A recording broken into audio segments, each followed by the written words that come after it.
Hare Krishna. And now we have music in Harinam by His Grace Sri Bhakti Prabhu and Her Grace Yasomati Mataji. Sri Bhakti Prabhu is a musician and a lawyer, and he has even distributed the Bhagavad Gita to the current president of Chile, and also distributed Srila Prabhupada's books to ministers, politicians, scientists and artists.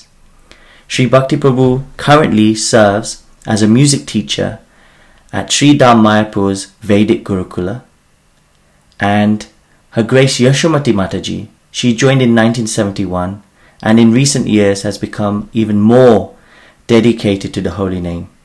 She has been travelling in North India, Nepal, Malaysia, giving seminars and retreats on the holy name.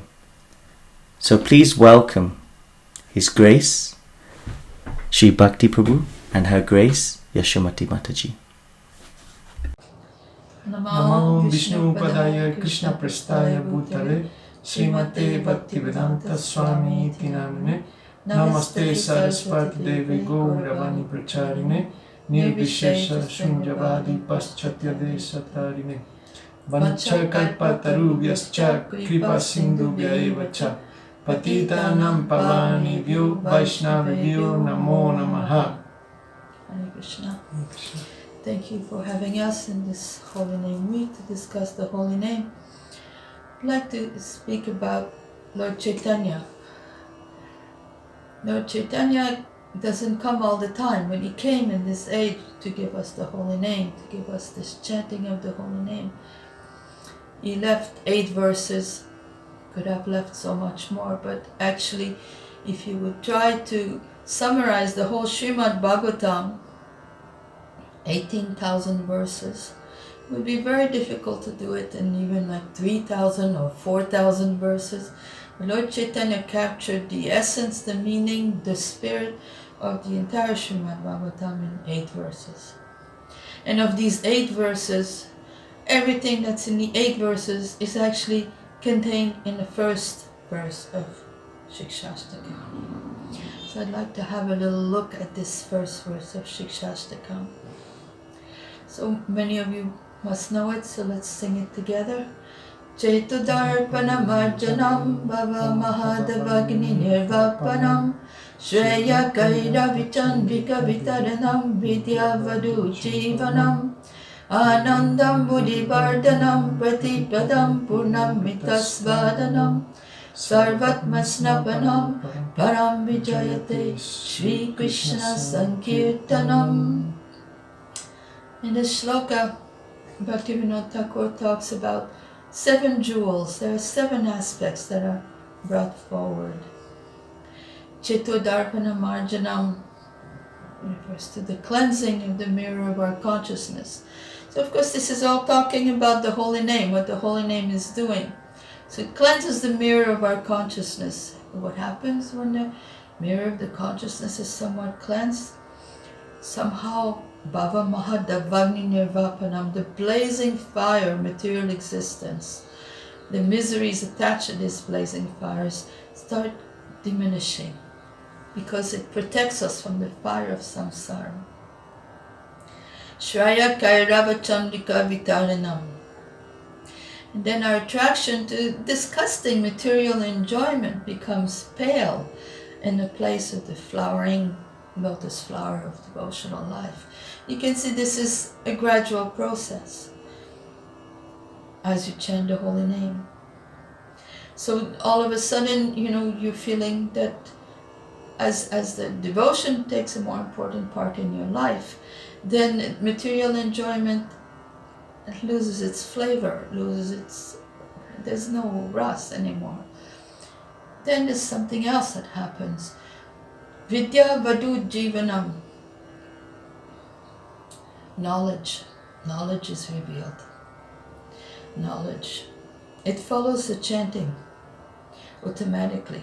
No separate endeavor, automatically it will be revealed. This is quite a touching statement because some of you may know this was one of my first questions many questions. When I first became a devotee, devotees were saying, you have so many questions, you just chant and everything will be revealed to you. And this is actually how I started chanting, because I thought, okay, let me give it a try, and then I never stopped. So Vidya Vadu Jivanam. Vadu means a wife. So just like a wife, a new bride will follow her husband, similarly, knowledge will follow when the chanting is going on. So knowledge has to be... Now, what happens once knowledge is there? Knowledge is what's keeping us from knowing who we eternally are. Who we eternally are as a servant, and maybe more specifically, what kind of servant we are in the spiritual world. So actually, by chanting the holy name, automatically this is revealed. This is very clearly pointed out by Bhaktivinoda Thakur in his commentary to Shikshashtakam. So this is part of the power of this chanting of the holy name, that our eternal identity will be revealed. And then next, Anandam Buddhivardhanam. Yes, this happiness. Srila Prabhupada speaks about this in 4th canto purport.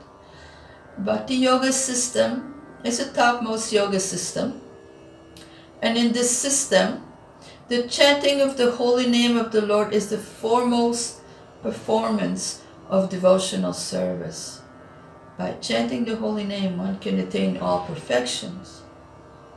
Then he later on says, when one is situated in that position, he no longer has any interest in material opulence or even a royal throne or sovereignty over the whole planet. This situation is called Viraktir Anyatrasyat. It is the result of devotional service. And what is the topmost devotional service? The chanting of the holy name. Patipadam Purnamrita Svadanam Sarvatma Snapanam. This chanting of the holy name cures the disease of material existence at every step for everyone. So what do we have to say about this holy name? Param Vijayate Shri Krishna Sankirtanam. Let this holy name be glorious. Bhaktisiddhanta Saraswati he recommended that this Param Vijayate Shri Krishna Sankirtanam be the motto for all Gaudiya Vaishnavas, because it really encompasses everything. Param Vijayate Shri Krishna Sankirtanam. So we are fortunate to have this Holy Name Week, wherein we have a focused time wherein we're going to increase our chanting, or at least awareness of chanting, japa and kirtan. But what is 1 week? What is 1 week? Why not 1 year? Why not 1 life? So many lives we've wasted trying to follow our senses here and there, so why not take 1 life and dedicate it to chanting the holy name? Devotional service, this is Srimad Bhagavatam 6.3.22. Devotional service beginning with the chanting of the holy name of the Lord is the ultimate religious principle for the living entity in human society. When Vishwanath Chakravarti Thakur comments on this, he starts by saying, then you should teach us that Dharma and deliver us, servants, deliver us. It's like we have in our hand this most precious jewel, something that is not difficult to do, just singing, just chanting the Lord's name, and it can bring everything, can give us everything. It can give us Krishna Prem,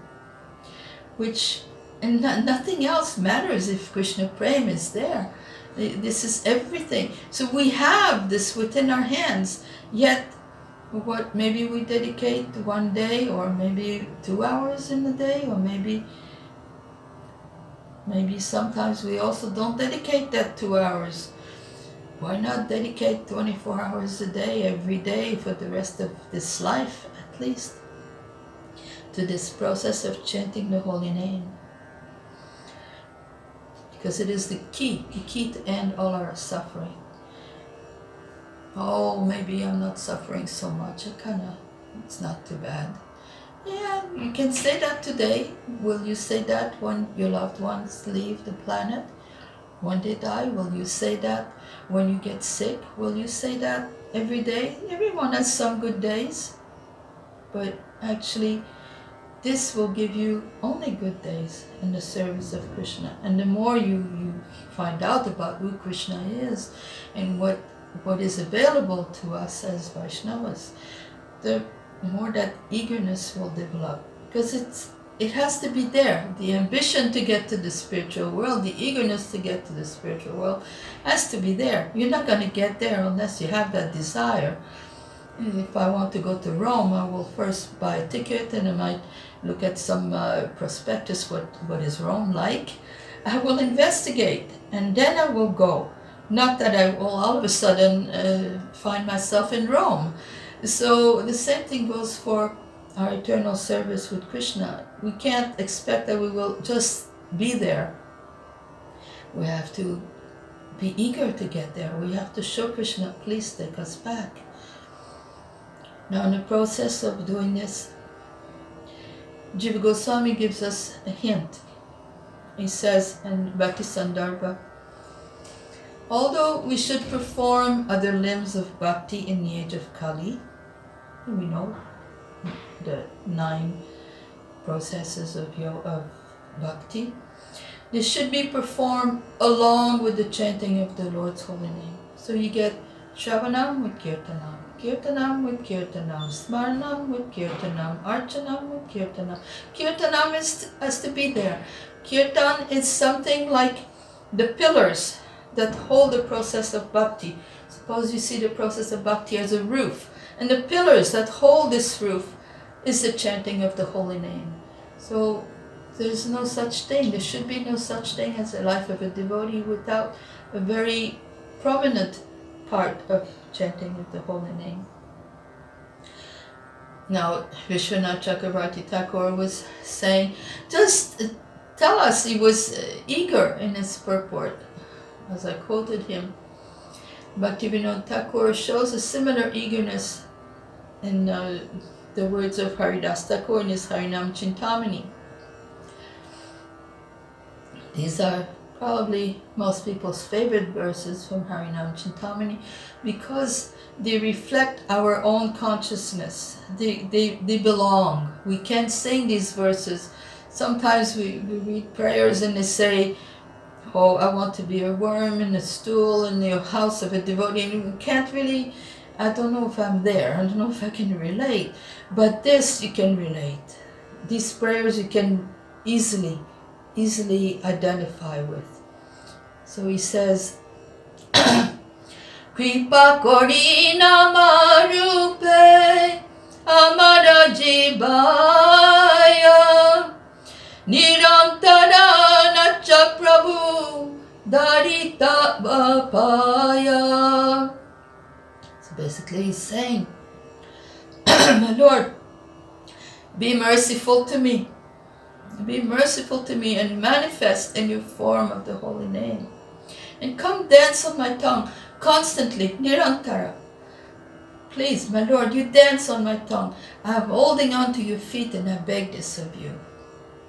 Can we say that? I think we can all say that. We can all beg for this mercy. And then he goes on to say, Raka hinha lao tanha Tava ichamata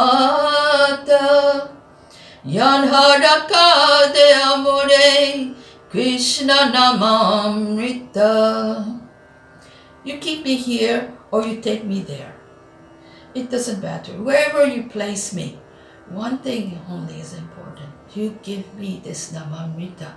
You give me this nectar of the holy name. So another birth, yes, but only if I can have the nectar of the holy name. Jaga jane namadhite tavavatara Jaga jana maje more karangi kara. In order to give the holy name to the people of this world, you, Lord Chaitanya, he's speaking to Lord Chaitanya, you descended to this place. Now, you wanted to give this to the people of this world. I am one of those people. You raise your hand, I'm here. Mahaprabhu, I'm here. Amitu Adama Tumi Adama Tarana Ubaye Sambandai Patita Pavana.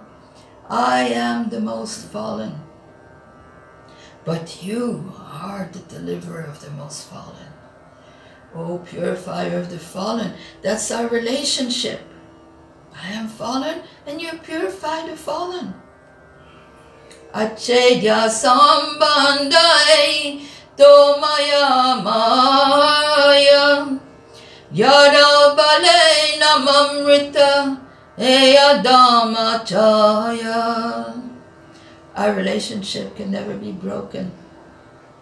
Now this fallen person begs you the nectar of the holy name.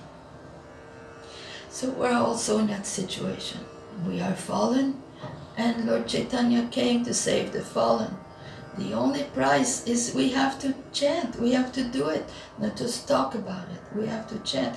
We have to chant with full presence, not only lip deep, not only Krishna Krishna, and always checking when am I going to be finished. What kind of relationship is this? No, with eagerness we chant the Lord's name. In our japa and in our kirtan, avoiding the offenses. Because we're not going to go into the next verse now, but this is what the next verse of Shikshashtakam speaks about. You've invested everything, but I'm not tasting it. Why? Because I commit offenses. So if you're not tasting the holy name, this is your answer. Offenses must be there. So you check the offenses and check them again and check them again. Maybe you didn't understand them sufficiently. Maybe you're not going deep enough with the understanding of the 10 offenses. Otherwise, ruchi would be there. We take this mantra so complacently. Don't take it for granted.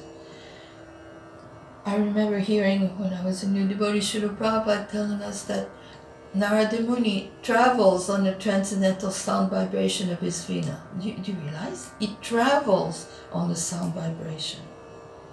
Now this is something that's very amazing. Or if you've ever read Brahma Samhita, we sing some verses from Brahma Samhita every morning when we greet the deities. And in those verses is a description of the spiritual world. How did this description come to life for Lord Brahma? By chanting mantra. By chanting a mantra. Now this mantra that we chant every day, this Maha Mantra, contains all of the mantras. It is the Maha Mantra. Everything is available to us. So I think that we should make a sincere effort that when we are chanting in this mood of eagerness. My Lord, take me back, connect, reignite my connection. We chant with some sambandha, we chant with some affection, we chant some connection. It's very important. Now, I'm going to ask Sri Bhakti Prabhu, who is here with me, to speak about the real purpose of music in our kirtan and so on, according to our acharya, and what is the system they utilize, because actually many times devotees will say, oh, but my mind, oh, it's so difficult to focus, so difficult to concentrate, but my mind. But actually, when you're singing, when you're utilizing more of your senses, you're singing, you're playing musical instruments, then your mind becomes utilized. It becomes utilized in this chanting process. So this is one aspect, and Sri Bhakti Prabhu will elaborate on other aspects. Hare Krishna. Thank you so much, Yasomati Ma, for the opportunity to be here with you. It's a great honor. Thank you. I hope everyone is fine at home. My humble obeisances to all Vaishnavas and Vaishnavis who are attending. Today I'll speak a little bit about the importance of music in relation, of course, with the holy name. So in his purport of Srimad Bhagavatam 10:12-34, Srila Prabhupada points out everyone has some particular duty. The Shastra has concluded, Nirupitaha, that everyone should glorify the Supreme Personality of Godhead by his own qualifications. So, if you are a singer, always glorify the Supreme Lord by singing very nicely. If you are a musician, glorify the Supreme Lord by playing musical instruments. So, it's not by chance that many of our Vaishnava acharyas, they were expert musicians and also musicologists. For example, Swarup Damodar. That's why Lord Chaitanya Mahaprabhu used to call him Damodar, because he was very expert in singing. Also, in Vrindavan there were two very nice singers, Madhukanta and Madhubrata, and then they appeared in Lord Chaitanya Mahaprabhu's Lila as Mukunda and Vasudeva Datta. And Mukunda used to understand the mood in which Lord Chaitanya Mahaprabhu was immersed, and he would pick the proper ragas to please the Lord. Also, we have Govinda, Purushottam, Madhava, Vasudeva Ghosh, all very expert musicians and singers.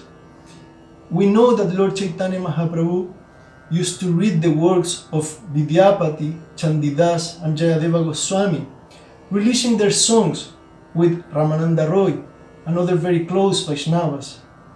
So all these songs, they were based on ragas. For example, Jayadeva Goswami specifically mentions which ragas should be used in the 24 Astapadis of his Gita Govinda. So it is very interesting also the musical inputs that Vishwanath Chakravarti Thakur gives while commenting the Srimad Bhagavatam. And without going any further, Srila Prabhupada, our beloved Srila Prabhupada, he was an expert musician from very, very young age. He used to master all talas and ragas. Actually, His Holiness Tamal Krishna Goswami Maharaj said that it was very impressive to see Srila Prabhupada recording bhajans. And while they were recording the Happening album, the sound engineer said that Prabhupada's voice had a perfect pitch. So he was very expert in music. And it is not by a cultural conditioning or just by a simple material taste that our acharyas liked this kind of music. No, this kind of music is mentioned in many of our shastras. For example, the Govinda Lilamrita, Krishnanika Kaumudi, Ananda Vrindavan Champu. Also, Hari Bhakti Vilas say that Lord Krishna likes very much the sound of the strings. If you offer some strings to Krishna, you will attain some place in Vaikuntha. It is very interesting. And also Krishna plays a veena, Tarangini veena. So it's very important to offer music, especially while glorifying Lord Krishna. And Aindra Prabhu, one time he mentioned it, that Vedic culture is Krishna's culture. And that is the culture that Krishna really likes. So just like we serve Krishna a certain type of food, and we dress the deity a certain way, and we offer Krishna certain things, so also in terms of music, we should look to the Vedic culture, the old Indian culture, and use those musical expressions. So also we should do music according to the raga system. That's what Krishna likes. He likes the raga system. At this point, I would like to clarify that this does not mean that Krishna will not accept other type of music, because Krishna just wants our love.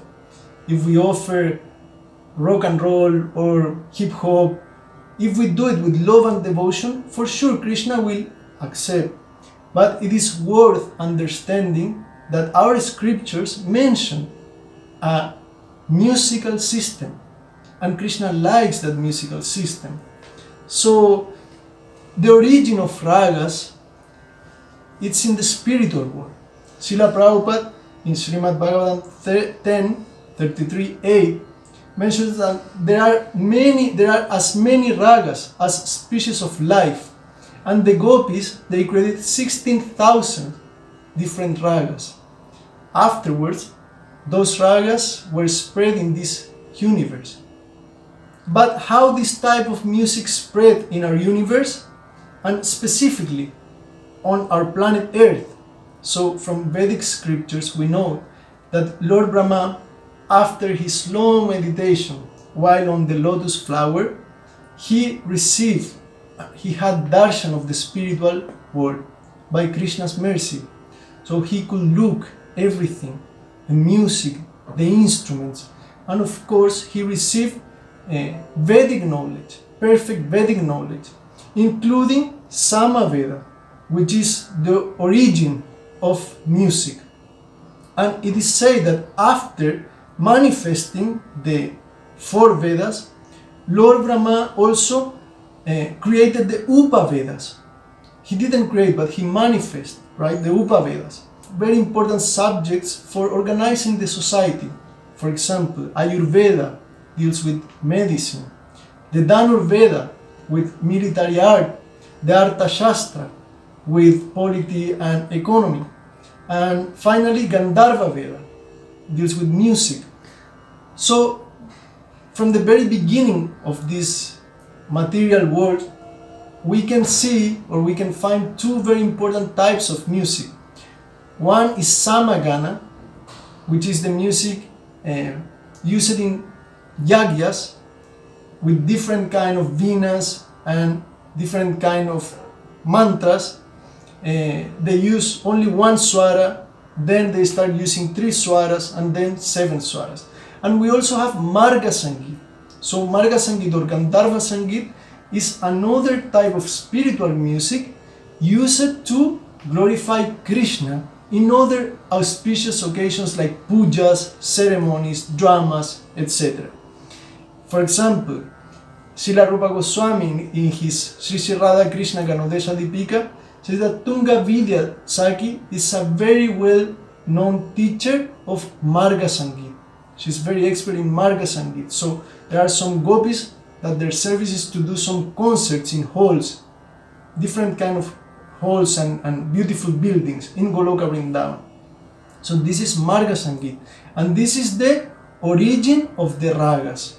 And of course, within this universe, Lord Brahma is the oldest and senior authority in the field of music, and his most prominent disciple is Srila Narada Muni, his own son.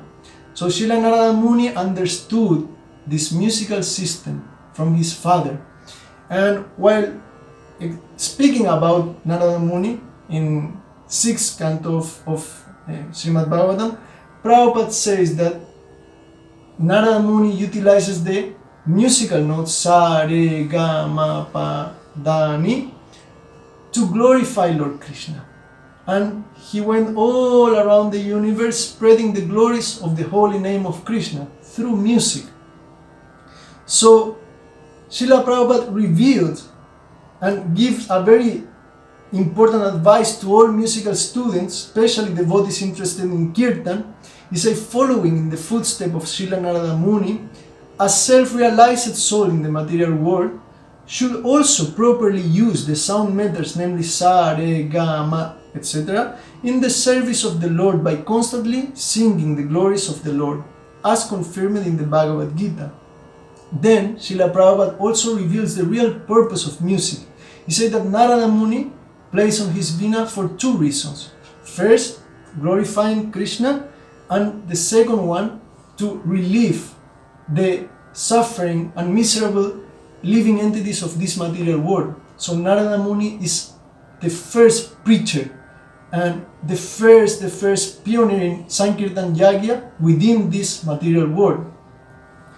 Narada Muni is the author of many important treatises, for example, Naradiya Shiksha, Narada Panchasamhita, Narada Pancharatra, Narada Sangeet Makaranda, Bhakti Sutra, Narada Bhakti Sutra.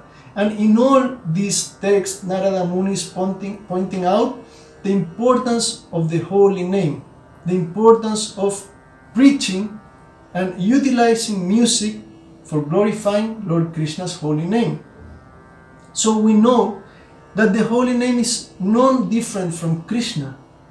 Krishna and the holy name is the same. And we should try to use music as a humble ornament at the lotus feet of the holy name. But we know that Krishna, he doesn't need any kind of ornaments. It is said in Chaitanya Charitamrita, Madhya Lila, chapter 21, verse 105, that Krishna is the one who beautifies the ornaments.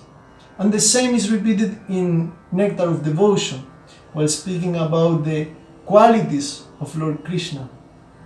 Number 64 is the exquisite beauty of Lord Krishna. And the same idea is manifested there. Is that Lord Krishna, he doesn't need any ornament, because it is him who beautified the ornament. So we have to understand music like that, that music will be beautified by the holy name, and it's not opposite. So this is the idea, to put Krishna in the center of our music. And nowadays it is a little bit sad, because musicologists, for example, they say that the origin of this music is the mythology of India, like invented stories or legends of gods and goddesses, because they don't have faith in the scriptures. But that is our mission, to relink the music with the holy name. And ragas can be a very nice tool, because ragas will give us different rasas for different occasions. It is a science. So we know, for example, that it's completely different to sing, to make a kirtan when Vaishnavas are getting married than when some Vaishnava leaves his body. So if we speculate, we can create a nice melody, but it can fit or not the mood. But through the raga system, we don't speculate, because the rasa is a very important element of ragas. And it is sad, little bit sad, that today even some Vaishnavas, they see with some distrust this kind of music, because of course they see that nowadays artists and musicians, they don't put Krishna in the center, and they use this music just for sense gratification, to attracting masses, and receiving some Lakshmi donations, charging, etc. But or they see also that it's very difficult to repeat when devotees sing in kirtan different ragas, because they just do many kind of alankars and aesthetic forms of music. But it doesn't have to be like this. It doesn't have to be like this. We can do very simple melodies based on ragas, trying to see the rasa, trying to put attention of the rasa to please the Lord and to please Vaishnavas. It's very important for us to bring back this music to the real origin, which is Krishna, Krishna's holy name. That's the real origin of this music. The gopis, the Vaishnavas, our acharyas, they all sing in ragas because they want to please Krishna. Krishna is always in the center. Music without Krishna is like a flower without fragrance. It's like a dead body full of jewelry. It's completely useless. So music, as a humble offering at the lotus feet of the holy name, that is the perfection. So ragas. What is a raga? The ragas are personalities. They live, they are present in the spiritual world. And their life and soul is to enhance different pastimes of Sri Sri Radha and Krishna, to create some atmosphere, some mood. From a technical point of view, ragas are musical frameworks, and if you follow some rules, you can also convey certain kind of rasa or mood. That's why it is very useful to compose kirtans based on ragas, because we can use them for preaching and for different kind of occasions. That is the most important element of ragas. Which rasa are you giving? Which rasa do you want to convey? For example, to feel separation with the holy name, separation with Krishna, and pray for the association of the holy name, the association of Krishna.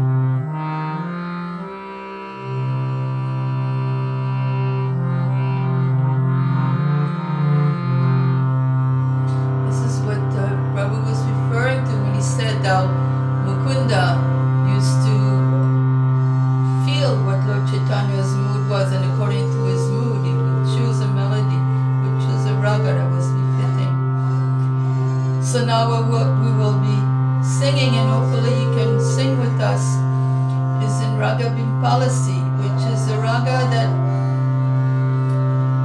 allows you to find within yourself these feelings of separation.